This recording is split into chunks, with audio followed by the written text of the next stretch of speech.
Бедствия, беди, боклуци.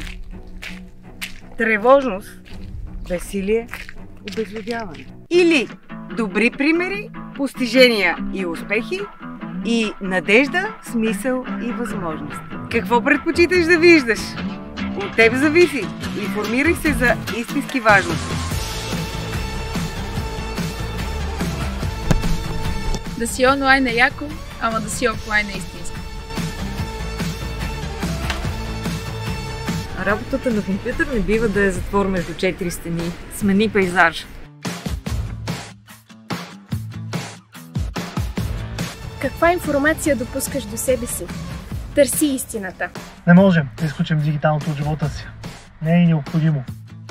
Технологиите ни свързват, когато сме далеч един от друг.